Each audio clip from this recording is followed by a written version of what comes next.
Hello. Welcome to another episode of Ancient Office Hours by the Ozymandias Project. Trireme Transit is now boarding for all new and returning passengers. Now departing, present ponderings. Next stop is Ancient Office Hours at a library lost in the sands of time. Hey everyone, and welcome to episode 81 of Ancient Office Hours. This week I spoke with Dr. Daniel Leone, professor of classics at the University of Illinois Urbana-Champaign. His main area of research is Greek and Roman historical narrative, particularly as it reflects intercultural relations and the political uses of the past.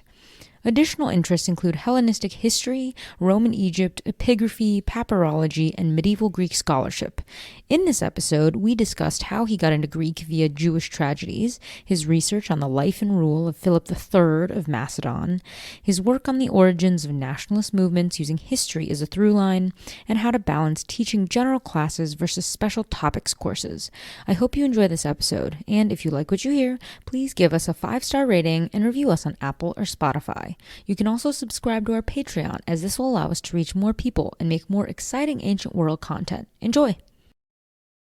Thank you so much for joining me this afternoon. So I hope to get us started with a really, hopefully easy question for you, which is just, how old were you, or when did you discover your love for the ancient world? Gosh, for love, I think we were talking about probably college. My first experience with studying classics was in high school. I took a year of ancient Greek. I guess I had some vague idea that I could maybe learn to read the New Testament in Greek, but all the other kids in the class had Latin and I hadn't, so I did quite poorly. But I liked the language. So I tried again in college and I did much better the second time. And the more I studied the language and became able to read the literature, the more I started to fall in love with ancient Greek culture and history. Nice. And there's so much under the umbrella, right, of Greek history and culture. So when you were finally able to go into it and start studying more, how did you go about finding your one passion? Because there's so many like shiny objects, right? Shiny paths you could take. So how did you figure out, okay, I want to study this? Mm-hmm. Great question. Honestly, it was kind of a one thing leads to another type of story. I went to a small college, and after the first couple of years of Greek, there weren't really very many other Greek students. So just whatever the faculty was able to offer as an independent study, that's what I read. And that meant stuff like tragedy, which was one of my first loves. Weirdly, Josephus's Jewish Antiquities, which I think is not usually one of the first things people read. That was on my reading list, and I didn't really know what to make of it at first, but I've come back to it and things like it repeatedly throughout my career. Because what I really ended up liking is observing how different people tell the same story in different ways. And so, I think that's part of what was going on with the tragedies is I had read some Homer and I'm hearing these Homeric stories retold through a tragic lens for completely different reasons at a different time in history. And once I got into graduate school, and I hadn't really read a ton of history up until that point and started studying history in graduate school, that's when things really started to click for me. Is I like the relationship between events and stories and figuring out how those stories came to be and what that tells us about the people who write and read such stories. That's where things really started to solidify for me. Well, it makes sense then why you kind of had this, picked up this interest in historical narrative. Now, for people who may not be super familiar with studying the historical narrative of a culture really means in this sort of context. Yeah, can you tell us a little bit about how that came about and how you envisioned being able to study this narrative of ancient Greece and into Rome and stuff? Well, it started with Herodotus. And I imagine many of your listeners are familiar with Herodotus. Most people like Herodotus, I think. Once you start following his weird little stories, they're just full of interesting passageways and all kinds of stuff that you weren't expecting to read about that turns out to be important later. And what really caught my attention was the way Herodotus talks about non-Greek people. And something about that really sparked an interest in my mind to figure out what it was that fascinated him so much about people who grew up in a different environment than he did. And from that point on, after that first encounter with Herodotus, that really was kind of the driving question for me is how do different people understand each other? And when I eventually started working towards a dissertation topic, this arose through stories of conflict.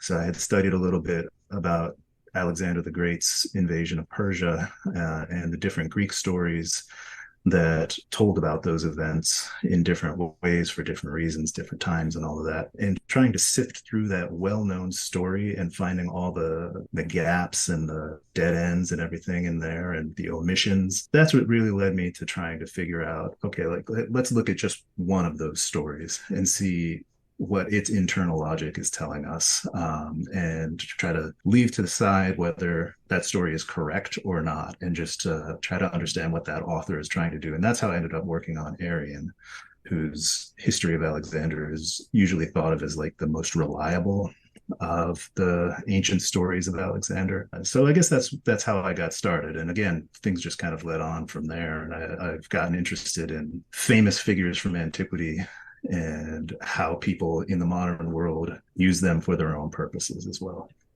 That's really cool. And I saw somewhere that you also do some work with intercultural relations. And I'm wondering, is it just because things in the ancient world did sort of, like most things, they had to sort of interact with each other at some point, and then because this interaction was, different people from different places having to interact, was this interest sort of inspired by things more contemporary just because we're so interconnected today? Was it a mixture of both? Where did that kind of play in? Again, going back to Herodotus, I was just sort of interested in how these two cultures were much more closely entwined than I realized before I started studying it. So Greece and Persia, I mean. And growing up, again, famous stuff. People know, like basically everybody knows a little something about Greece and Rome from their elementary school education, even if it's just like a unit for like a week or something. And I always had this idea that, there were Greeks and then there were Romans, and then there was the Middle Ages, and now there's now. And I went and I studied abroad in Greece, and I found out that, in fact, there are still Greeks today, and they tend to view that sequence of cultures a little differently than we do on this side of the ocean. In that project I just told you about, where I started working on the histories of Arrian, this is a Roman era person who wrote in Greek and valued his Greek identity quite a lot, as many Greek intellectuals at that time did, but also was a fully engaged member of the Roman world. And what he was writing about was clashes of cultures. So Macedonians not perfectly fitting into the world of the Greeks, fighting wars against Persians who turn out to have a pretty complicated multicultural empire themselves. And the more of that kind of stuff I started to study, the more I realized that really is where my primary interest lies. That's awesome. And with that, I saw you are also interested in like Roman Egypt and sort of the Hellenistic period there. Now, I'm a little curious just because I feel like I tend to hear this from many classicists, which is the gateway drug, so to speak, into studying the ancient world. It's either Greece or Egypt or Japan or something really cool. Did you ever hit a phase where you were like, oh, I'm super into ancient Egypt and I wish I could be an Egyptologist, but because you didn't choose to go into Egyptology, were you kind of looking for ways to still do something with Egypt, or did that develop later as you were getting more into just the natural sort of cross-cultural interactions and then, hey, they're there? Well, I mean, Egypt is cool. And I, like almost anybody, I think, I have been fascinated with pyramids and stuff like that. One thing I didn't mention before from my youth, I said I had some interest in maybe reading the New Testament, but, I had a religious upbringing, and that includes also the Old Testament. So all these stories of Egypt were somewhere in the back of my mind as well. And once I got to graduate school, and my first stop in graduate school was the University of Michigan, where there's like a huge collection of papyrus. So everybody who passes through Michigan ends up doing something with papyrology at some point. And I did. And I thought it was very interesting that you could look at people's grocery lists and stuff from antiquity. And later in graduate school, I ended up doing a project where I was editing some kid's application to the gymnasium. Learning about the contexts of documents like that made me realize that, Egypt was a really complicated place in the Roman period, and there's a ton of evidence for it that doesn't exist from any other part of the ancient world, the ancient Mediterranean world anyway. So that's where that interest came from, and it kind of allowed me to pick up on some of those early childhood memories of this seems like an interesting place to dip my toes in once in a while. Oh, that's really cool. I didn't know anything really about the Michigan program, but it was definitely a school that I had been considering applying to for my undergrad, and it looked pretty cool. But oh, I didn't know that might have been able to do something with pepperology. Oh yeah. I For me, it was sixth grade that I really got into the ancient world because I had a great history teacher who did a really interactive unit on Egypt. And for a while there, I definitely thought I was going to be an Egyptologist. And then when I didn't do that, I had to settle for being sort of an armchair literary Egyptologist of sorts, I mean, to varying degrees of success. Egyptology is a tough field to get into, but it's definitely an interesting one, and that's an interest you and I seem to share. Yeah, I mean, but I think the nice part about classics is because it's so interdisciplinary, it is kind of nice that you never really have to let anything go. If you work hard enough, you could definitely find some connection to Egypt. And so that's what I like about classics. There's definitely always a way that you can cram Egypt in there if you really want to. Sure, that actually is not all that hard. I mean, everything overlaps, right? And you're right. If you're interested in Egypt and you end up being a classicist instead of an Egyptologist, there's plenty of stuff you can do with Egypt. Exactly. Now, I am curious because I hear you're working on a second book, but it is on a Macedonian king who I had literally never heard of in my entire life. It sounds fascinating, so I'm wondering if you could tell us a little bit about who this Philip, I think it was, right? One of the Philips Yeah. was. So, yeah, if you could just tell us a little bit about him and why he's really interesting to study. I've heard his name like once and I had to do a quick Google search. I'm embarrassed to admit. Oh, don't be embarrassed. You are not alone. I mean, lots and lots of people, when I tell them about this project, are like, "Oh, wow, I didn't even know who that person was or that they existed." So we're talking about Philip the Third of Macedon, and he became Philip after he became king, but he was born Aridaeus, and Aridaeus was Alexander the Great's brother. And like I said, when I tell people about this, I frequently get, "Oh, I didn't even know he had a brother." But he did, and his brother was his immediate successor and lived for a further 6 years, ruling as king of Macedon uh, until he was killed. And for part of those years, for most of those years, he ruled jointly with Alexander's son, Alexander the Fourth, who was born after Alexander died. And because Alexander was the fourth was an infant, he needed a regent.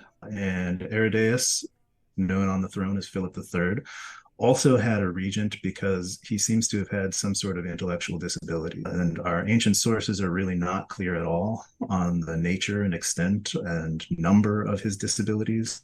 He did have someone appointed to help him rule. And for that reason, most histories of this period presume that he didn't make any decisions, that one of these generals was calling the shots and he was kind of a figurehead. But like I said, the sources don't give us a clear picture of what his range of abilities may have been. And they also don't give us a clear picture of the relationship between Aridaeus and his various helpers. So, whereas the standard line is to treat him like he almost didn't exist, I'm not necessarily saying that that's wrong, but I'm entertaining briefly that he may have been a little bit more active on the throne than we typically think. And I'm trying to put together a sort of a critical biography of his life. Although not a ton of information survives about his childhood, for example, we do know some things about how children were raised in the Macedonian court, and we do know some things about how pairs of brothers related to one another, for example. And through those means, I'm trying to take a renewed look at his reign as one that might have, because of the unique circumstances immediately after Alexander's semi-unexpected death, so far from home in Babylon, the political situation had changed quite a lot and would continue to change. This may be actually quite a pivotal moment in the history of the Mediterranean world, in which Aridaeus played a bigger role than we usually presume that he did. So I'm just trying to look at that again, and that's what this second book is about. I mean, it sounds fascinating, but also it would lead one who's not the most familiar with anyone really outside of Philip II or Alexander to think, oh, if he was his brother, why didn't he go with him? Why was he left in Macedon? But at the same time, I guess then that brings up all these other questions of, well, in ancient Greece, you wouldn't really trust another male relative that much because there's always the risk that they will sort of usurp you, right? It's not like in Egypt where you can sort of safely leave things in the hands and they go, oh, okay, yes, this is how it goes. We're not going to try to kill this person. So it's quite interesting then to hear that he stayed in like Macedonia after the death of Philip II, also with Philip being murdered. And Right. Well, so even there, it's not entirely clear whether he did stay home or whether he was with Alexander the whole time, marching through Asia. What it seems that he was there when Alexander died in Babylon. So whether he arrived belatedly or he had just gone on campaign, it's not entirely clear. But you did bring up something that matters, which is like kind of a lot, which is that Alexander, if he viewed him as a threat, probably would have killed him when he became king in some troubled circumstances. So I guess he didn't view him as a threat. But why is that? Is it because he was unable to be a threat, or is it because they had a good relationship? I don't know. It's not really possible to say. But as I said, we do know about some other pairs of brothers who collaborated on things, and they came from aristocratic families where they could have been rivals and just weren't. So who's to say? it sounds like it could have turned into, it could have been, right? Like a sort of Game of Thronesy type of familial battle, because then you have the idea of, okay, well, maybe he wasn't a threat because they had a good relationship, or it could be that he just wasn't threatening enough to worry Alexander himself. But as we know from history, a lot of women, and we know that Alexander's mother, Olympias, kind of had her fingers in a lot of things, looking out for her baby boy. Interesting then to think, like, because even if Alexander didn't really consider his brother a threat, couldn't we have assumed that maybe his mother would see any type of brother be a challenger? Yeah, I wonder why Olympias maybe didn't have her hand on that. She may have. There are stories about her too, and she had something to do with Herodias' death in the end. She was still around and was looking after her grandson. And there is one story, which I don't personally believe, but there is one story that she poisoned Herodias as a child, and that is what created his intellectual disability. But that fits a little bit too neatly into that trope of women from the edges of the Greek world being really good at magical things and scheming and all of that. I mean, it's a little bit too perfect and too easy to explain away in that sense. But yeah, I mean, I think you're right. Is that she was interested in promoting the case of her son, and Herodias was not her son. He had a different mother. So she certainly did want Alexander to be the preferred heir of Philip. And that is, in fact, what turned out to be the case. So there you have it. Huh. They missed a great opportunity in that 2004 Alexander movie. That movie was its own special kind of interesting anyway. But, if they really wanted to make it Game of Thronesy, they could have added in, the brother, dun dun dun. Mm-hmm. Yeah. Plenty of missed opportunities there. You're right. I like a lot of things about that movie, and I kind of roll my eyes at some things as well. And they didn't really do as good a job with Alexander's childhood as I think they could have. Sometimes I wonder if it's just because the scale was so big and he just didn't have time, because obviously Alexander is a very historic figure. He has a lot, just every stage of his life is complicated, but also trying to fit it into a 3-hour film is hard. And so this is definitely someone who would benefit from his own television series spanning 6 seasons or something. Mm-hmm.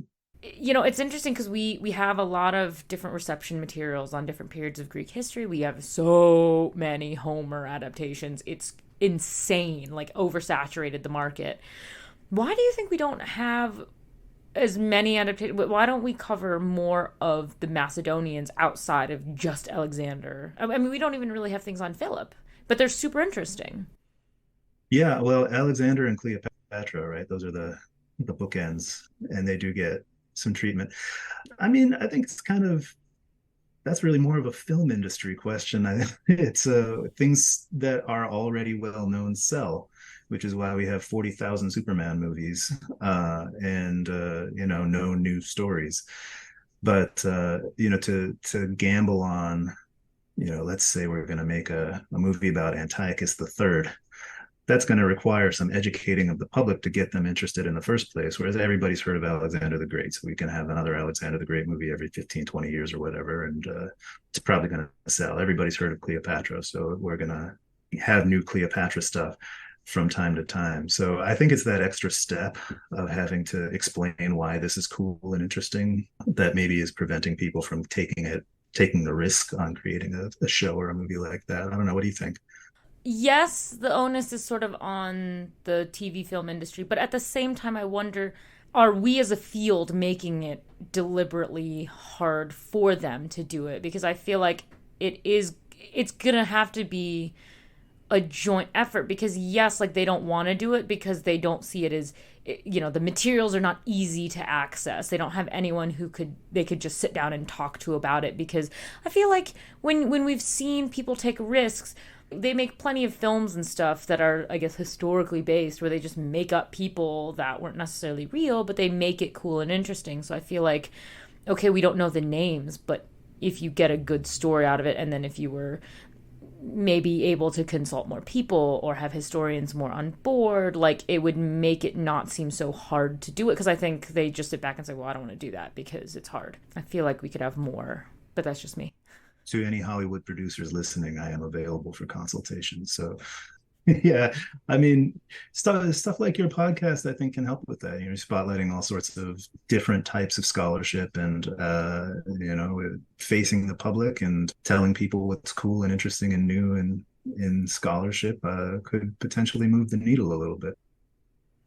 I hope so. Well, and I hope that they do make some sort of series on the Macedonians because, yes, I think that we could have Game of Thrones potential and to introduce new people to new figures of history because there's so many untold stories out there that deserve to be told. I've seen far too many bad Homer takeoffs, and I'm really, really, really sick and tired of seeing bad Homer takeoffs. But, and that's just one medium, right? We have books and plays and video games even that are out here trying to enter the market and make it easier to study and learn about these things. But also from a very contemporary perspective, it's been interesting to observe that a lot of people sort of separate ancient history as kind of like an alien thing to study because it's so long ago and it doesn't really connect to today. But having seen the fact that you're working on something that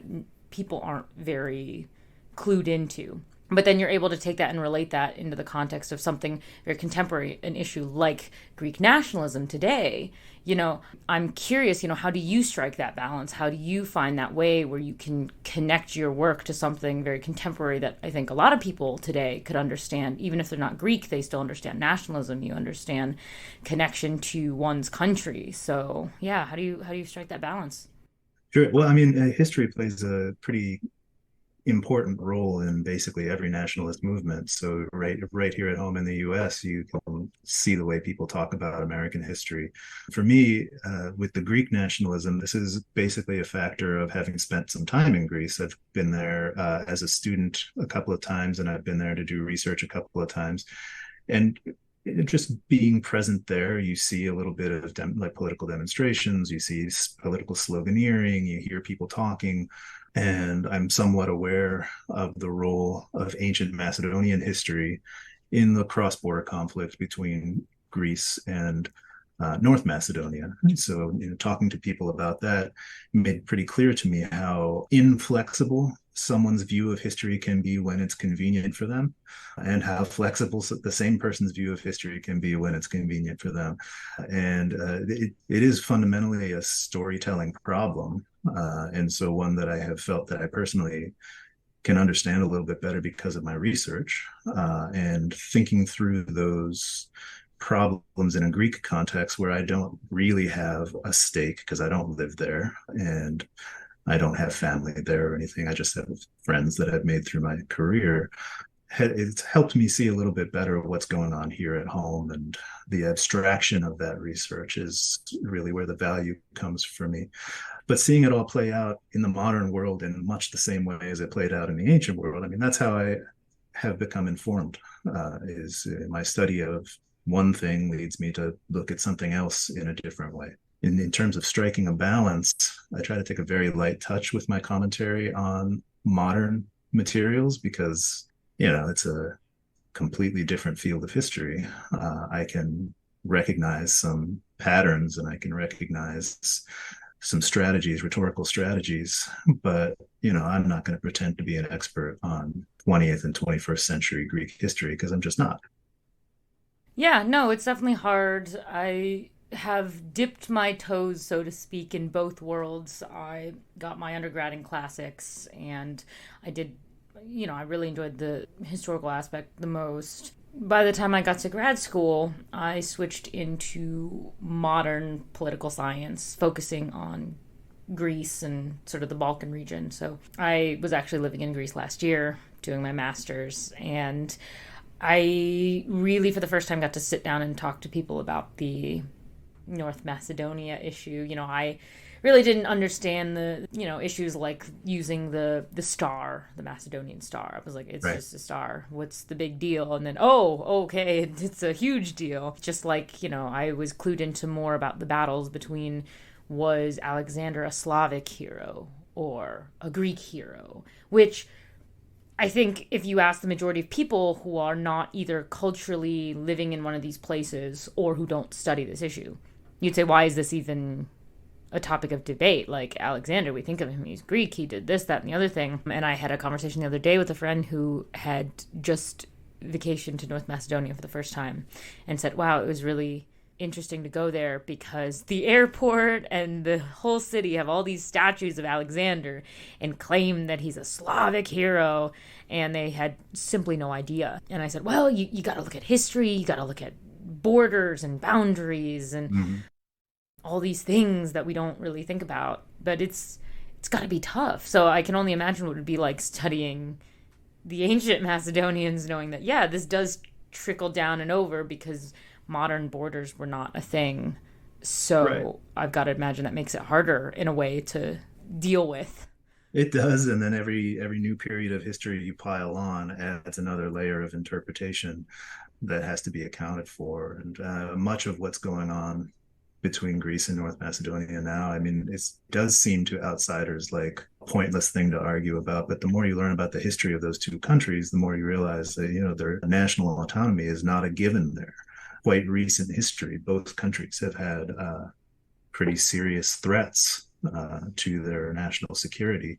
For that reason, this sort of trying to establish a right to exist through appeals to history is, I mean, I can see why people are doing it, although I, might take issue with the interpretations of history that are being deployed at any given moment. It does make it seem like it's not silly. It's a totally serious thing. Yeah, no, I would totally agree. I mean, it's something you don't think about. And then, I don't know, there's something special, I would say, about learning about these issues when you are there, right? And you're kind of in this all-encompassing environment where there's not really a possibility of being impartial, right? Shall we say? I don't know. It's interesting because there's definitely things about being in Greece that make you stop and think. And then if you happen to be a scholar of the ancient world, then you kind of go, oh, wait, but maybe I can go and analyze this because I studied the ancient iterations. And I don't know, does this happen to you where when you're like in Greece and then you think maybe your background and your expertise will help you figure out an issue, and then you realize that it's actually not helpful at all? Yeah, I mean, if it's helpful, it is often helpful in telling me what I'm ignorant about. Like I can recognize what this statue represents, for example, but I have no idea why somebody decided to put it here. And maybe I could go off and research that, but that is something I just don't know. Becoming an expert in one thing is to a large degree an exercise in finding out how much stuff you don't know. For sure. And I don't know, do you find that like people sometimes get surprised when you know you get to say, "Oh, well, I have my degree in this and I'm an expert in this." And then when people tend to ask general questions that they imagine that you would know the answer to, and like most cases when we're in Greece and we say, well, I don't know, I'm not, I don't know, you know, does this happen a lot to you? Oh yeah, I mean, I was just talking about this with someone the other day, but both she and I are like not super hardcore myth nerds. So, people expect me to know all the Greek myths and stuff because again, that's one of those things that people outside the field they know about. People know the stories, the names of the constellations and stuff. And, it's 50-50 chance whether I might know the story of some myth where it comes from, but I frequently just have no idea. And people are like, but you're a classics professor. You're supposed to know stuff like this. And I just kind of shrug and say, classics professor covers quite a lot of material and I don't know it all. Don't ask me stuff about silver Latin poetry either. Like I'm just not going to have a good answer for you. That's true. That's true. It's very funny how the higher you get, it seems that the more you find yourself saying, "That's not my area, not my field. I don't Right. know. I don't know." Right. Which is kind of counter to, "But if you go to school and you learn more, then you should know more." It's like, no, I'm getting narrower and narrower. We can't all be generalists, I suppose. It's too much history. Right. And we know the tools of the trade. If we need to find out that stuff, I can go and find it pretty efficiently. Most I spend most of my time thinking about one kind of classics, so that means all the other kinds of classics I spend less time thinking about and just have a little less to say about it. Obviously, teaching at a large state university like University of Illinois, biggest state school in our state, because these programs have to also like cater toward, you have to have the big gen ed classes, right, that are like 400 students, and it's a bit harder. I mean, I went to University of Missouri, so we had the same problem, big Right. state school, so you have to Similar have the big scale. classes. Exactly, so you have to have the big classes that will just sort of be the gen ed for people, and so it is harder to carve out specialized smaller classes for upperclassmen, because then you just have the numbers problem of how many people are realistically gonna, either major in classics or stick with it. How does that work out? Are you able to really teach the classes you want to teach, or is it a numbers problem where at a big university you do have to kind of go a little further outside of the stuff you really want to do just because there has to be coverage? Well, it depends, I think, whether a large university has a large classics department, and ours kind of does. We have 10 permanent faculty members and a few people on shorter term contracts, which I think probably puts us on the larger end of classics departments in the country. And for that reason, I mean, there are classes I teach at the undergraduate kind of intro level that are either, every once in a while I teach an intro to Greek Civ, and I describe that as like a sampler platter of Greek culture. But I also teach things that are interests of mine, but are maybe more marketable than my real core interests, which is actually kind of a nice thing. So, for example, I recently developed a course on sports and antiquity, and I'm like a pretty big sports fan. I like sports a lot, but I wouldn't have previously considered myself an expert in ancient sports. But in doing the research for that class, I've actually had a lot of fun learning about ancient sporting events and ancient sporting competitions and methods and stuff like that. And that's a class where almost everybody who walks in the door has no intention of being a classics major. They're usually engineers and stuff who need a humanities credit, but they're also sports fans. So there's that sort of natural camaraderie in the class. And that's one where I'm constantly drawing comparisons between ancient and modern cultures. Sports culture translates pretty well, and people's personal experiences of youth sports, for example, or being at a big state school like this with a Division I athletic program, it's just all around them all the time. So it's one of these ways where I can show people how studying one topic in one context helps you immediately see the same topic at home in a different light. So I kind of like that aspect of the way we're set up here. And then in terms of teaching my own research, well, we have a graduate program. And those souls get my sort of less filtered interests. And I don't know, maybe that's a good thing for them, maybe it's not, but that's where I really kind of let loose what it truly excites me about scholarship. So with the undergraduate classes, it's more like classics is fun, and this is my take on the fun parts of classics. And the graduate students, it's more like classics is fun. Let me tell you about this weird thing I learned. Oh, I love it. I love it. And that's a great description for the differences between whether you go on and do graduate work because you're serious about becoming a classicist, or I want to take some fun courses, but I'm ready to move on. That's a great way to sort of distinguish what it's like. And that's a big department. I had no idea that U of I classics department down in Urbana-Champaign was so big. Yeah, I think our department at Mizzou was not quite that big.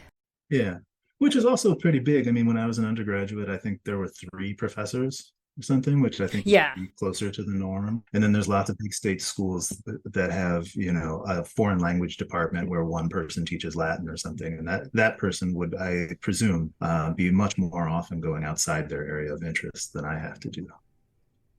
That's true. Yeah, no, I mean, this is just further illustrating the problem, though, that humanities and classics, especially, are facing. I have several younger friends who are just finishing PhDs and trying to find their way into departments, and it's pretty sad that I have to hear, a friend of mine just went into a department of like French, Italian, and vaguely classical studies. And I was like, wow, you don't get your own department. You're just shoved in as an afterthought. How sad. But I mean, yay, you got a job.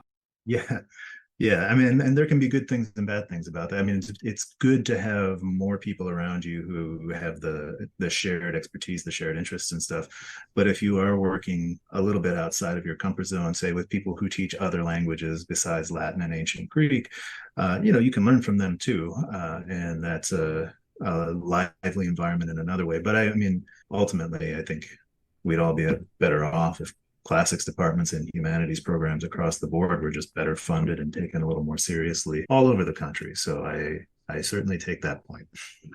Yeah, but I'm so happy to hear that you're teaching a ancient sports class. I remember it became a hot topic of debate in our department at Mizzou whether it was better to have, sort of established classes that maybe you couldn't be taught every year. So maybe they'd have to be the classes you'd teach every 2 or 3 years. And some classes came around once every 4 years. So if you caught it, then you should take it because it won't be there for a while, versus the shorter topics classes that professors had the ability to basically say, okay, I'll teach a mid-range topics class and then it might not ever get taught again, but I'll teach it one time and it's fun. And so I wonder, does U of I kind of do that where you'll have a topics course that maybe they'll let, a professor who's either established in the department or a visiting professor or someone teach that it may never be taught again, but you have the freedom to create like a really fun one-time class that would hopefully get people interested in.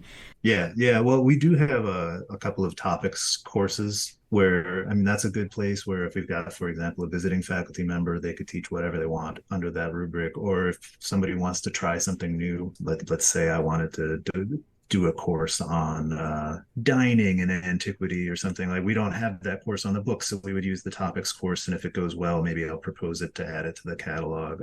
So yeah, we do have a sort of rotation like that, and periodically it's good to refresh the catalog a little bit once you've got a course going in a way where you don't have to prepare as much as you did the first couple times. It's nice to like ride that for a little while to just take some of the pressure off. But after a while, that gets stale even for the instructor. So you want to try something new. And that's where those topics courses can really help out, because your idea might not work as well as you thought. And then, you haven't put the effort into proposing a new course to the curriculum board and all of that stuff. It's a good place to do some experimenting. And once in a while, students will come along and they've taken like everything that we normally offer, and then they're looking for something interesting and new, and that's where those little topics courses come into play. Yeah, I'm always a bit curious about those because I know that they are a bit more work than the established courses, because obviously if you're teaching new material, no one's really had the chance to do it. So it is very much experimentation 101. But I wonder, do you think that if we were able to find a way to offer more, just a good selection that change every year, would that help get more people into the field? Because maybe every year you have 2 or 3 different topics courses. It's hard to say. I think it really depends on what you end up offering, because some things sell really well no matter what. Like sports is popular everywhere. I'm far from the only person teaching a sports and antiquity course, and they're all popular.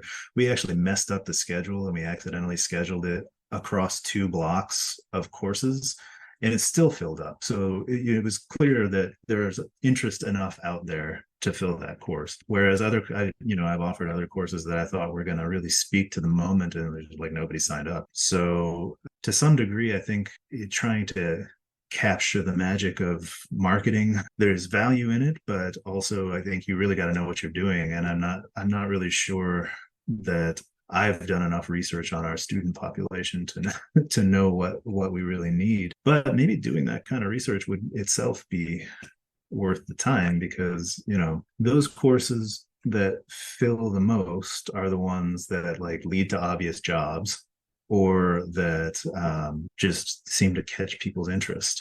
It's the catching people's interest part that's the challenge. And that's not just classics. I mean, that's just every department has these courses that always fill up right away, and then other courses that fill up halfway, and then some years they're a little more, some years they're a little less. And I think one of the big challenges is that student generations are so short, 4 years and they're gone, that trying to stay on top of it is a real challenge.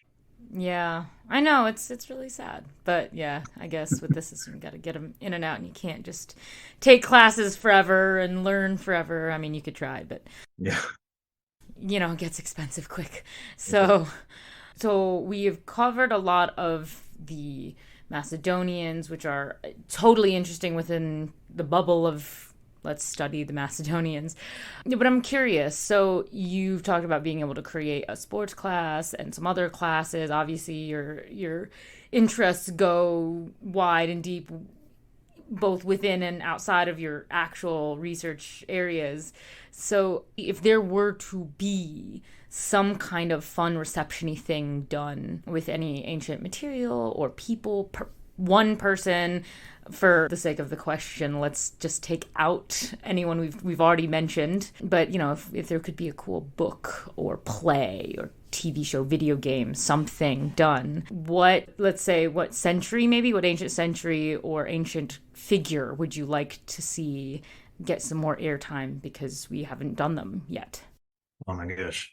Okay, I think it would be kind of interesting to do something with like the really far edges of the Greek world, like the Greco-Bactrian kingdom or something like that. This is one of these places where like the archaeology is real scarce, but what there is super interesting and not very well known at all. And it touches so many of the things that we've talked about here today about cultures both clashing and also melding and sort of overlapping. And it brings together a lot of interesting issues that are taking place in a geographical location that is significant to the modern age.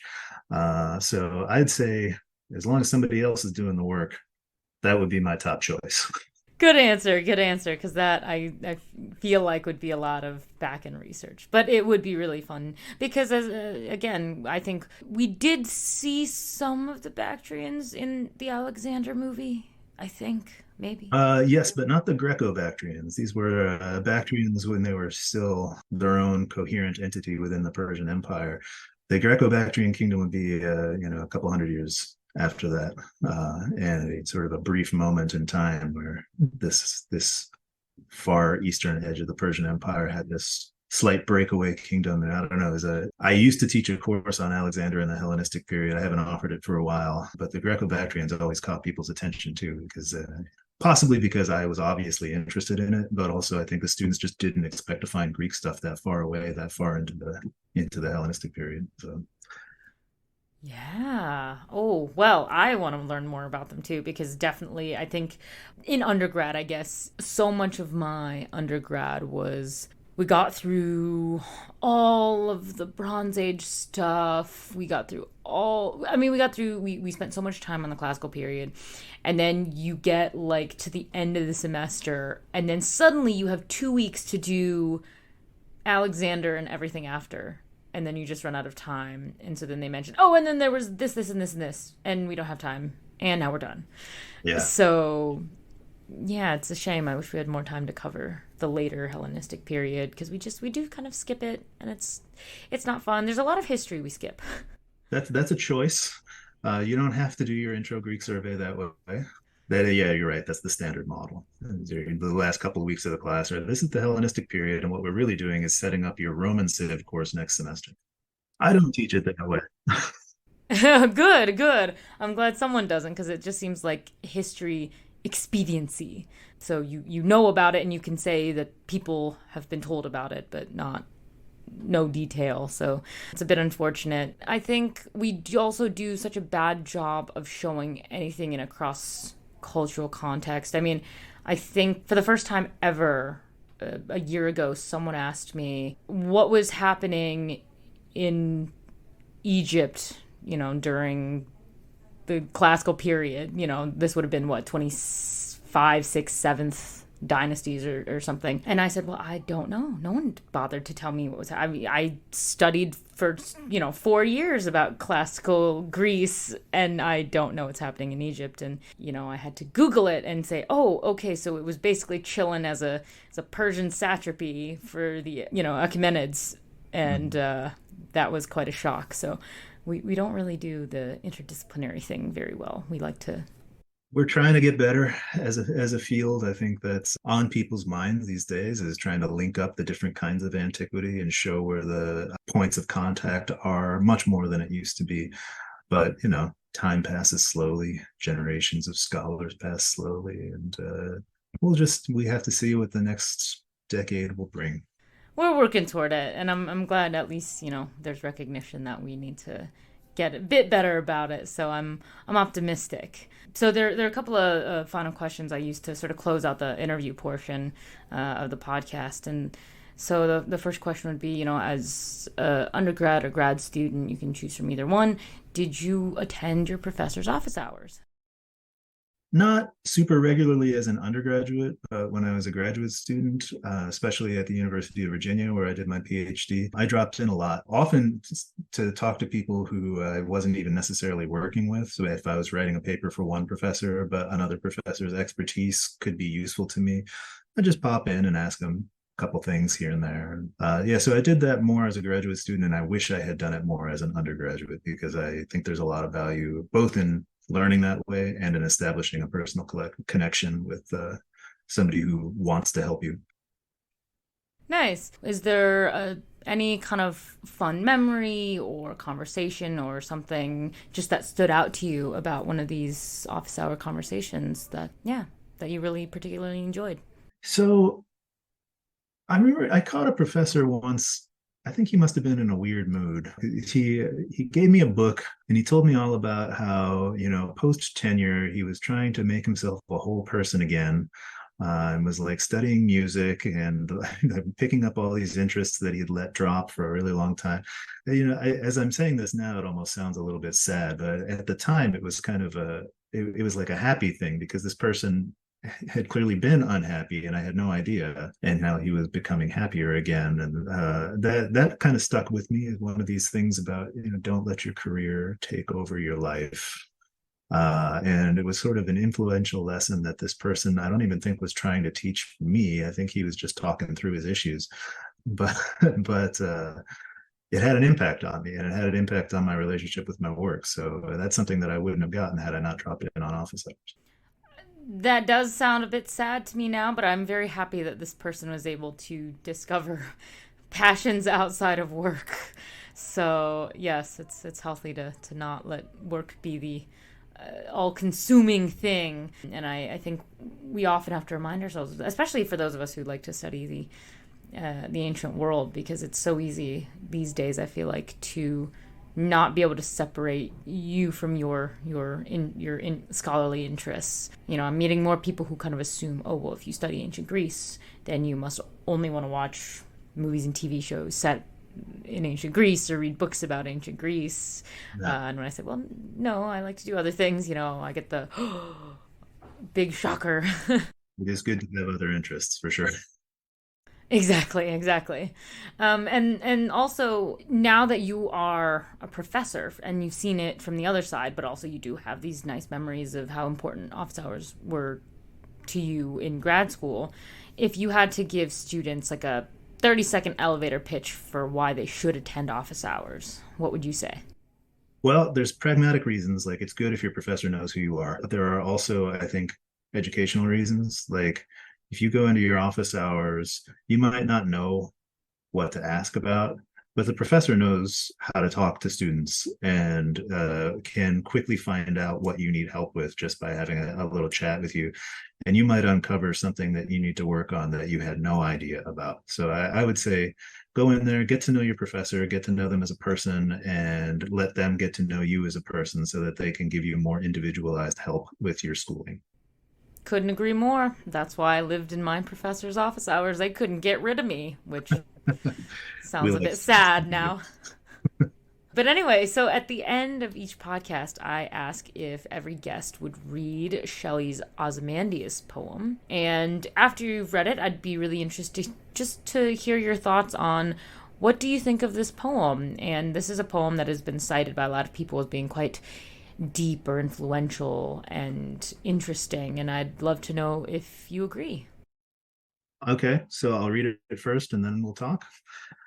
I met a traveler from an antique land who said two vast and trunkless legs of stone stand in the desert. Near them on the sand, half sunk, a shattered visage lies, whose frown and wrinkled lip and sneer of cold command tell that its sculptor well those passions read, which yet survive, stamped on these lifeless things. The hand that mocked them and the heart that fed, and on the pedestal these words appear. My name is Ozymandias, King of Kings. Look on my works, ye mighty, and despair. Nothing beside remains. Round the decay of that colossal wreck, boundless and bare, the lone and level sands stretch far away. So, I have always liked this poem. It's a real like memento mori kind of thing. As somebody who spends pretty much all of his professional time thinking about people who are now dead, that is an important memento. But I also think that it's one of the earlier poems that I remember reading in school that stuck with me, and I have subsequently introduced it to other students, and it seems to stick with almost everyone who reads it, and it's for that reason definitely worth revisiting from time to time. I don't know how deep the message is. I think it's actually quite straightforward. Powerful people also die, and in death we're all the same. So that's to me that's a pretty simple message and a straightforward one, but a powerful one and one worth repeating over and over. Yeah, you really hit the nail right on the head, because I also see it as a memento mori, and I love thinking about it because of the time that Shelley wrote it in 1818. He was writing it based off of the recently uncovered statue of Ramesses II in Egypt, and it was being prepared to come and be in the British Museum, and just thinking about what was happening politically and all that stuff at that time. Political statement from Shelley to write this poem, so it would have been very poignant, statement on power. And so sometimes I'm like, well, was he talking about it being a good thing that the statue was coming to the British Museum, a bad thing? Like, we don't really know. Yeah, I mean, Shelley, man, he really knows how to capture the essence of something in a short 14 lines. I mean, it's super impactful for being so short. And that's something that stuck with me. I was like, how could you do something that sticks with people? But like, it's not like a long thing. So it shows the power of, you don't need to write a treatise and be, deep. You can be deep in 14 lines. It's quite impressive. May we all remember that. Exactly. And so the last question I ask every guest when considering the poem and how, he wrote it in this time, and it talks about monumentality and these themes of legacy. I'm curious, if we consider our contemporary society right now, do we have like a modern equivalent of an Ozymandias, something that we think is so great and amazing but will it last realistically? Oh gosh. I don't know if there's a single image I can point to that works quite as well as what Shelley's doing with Ozymandias here, but we certainly live in a time of great economic inequality and the worship of these mega billionaires and their personal space races and all that kind of stuff. It's like it kind of makes me sit back and think about poems like this. Like, what do you guys think you're doing? Yeah, for an image, I don't know. I don't. Not a good one comes to mind. Although maybe what's happening to Twitter right now might be seen as emblematic, and that new logo might be our Ozymandias with the barren wasteland stretching around it as people leave. So there you go. There's your answer. There we go. That's a good one. And yeah, it's so disappointingly sad to think about what's going on with that. I mean, ooh, billionaires thinking that they can just take anything and make it their personal service. Mm-hmm. Gross. Yes. Disgusting. Yes. But most of us aren't those guys since we inhabit this world down below them. I prefer to stick around and talk to the people here like you. That's a slightly Perfect. lighter note to end on. Yes, that would be perfect. So I kind of lied. There is one last question I'm going to ask you, but that is, where can people find you if people want to follow and find your research, or maybe email you to ask you questions, take a class? Well, I mean, my University of Illinois page is probably the best way to email me, is an easy way to get in touch. I do have a Twitter. I don't know. My handle is at Dan Leon Ruiz. And you're welcome to follow me there. I'm not super active online, but I am actually quite friendly. So if you ever have a question or, you want help with something, you can just drop me a line at my university email. That's DLEON@illinois.edu. Great. Well, we will make sure to link both your department page, and we will link your Twitter for anyone who might want to go follow you on it, because Classics Twitter is a thing and a very friendly space for the most part, for the people that I've met on there, at least. So, we will link all that in the show notes. And I just want to thank you one more time for coming on the show today. It's been such a pleasure. And as always, I wish I had more time with my guest, but you'll have to come back. All right. Thanks for having me. Trireme Transit is now departing ancient office hours. Next stop is Present Ponderings.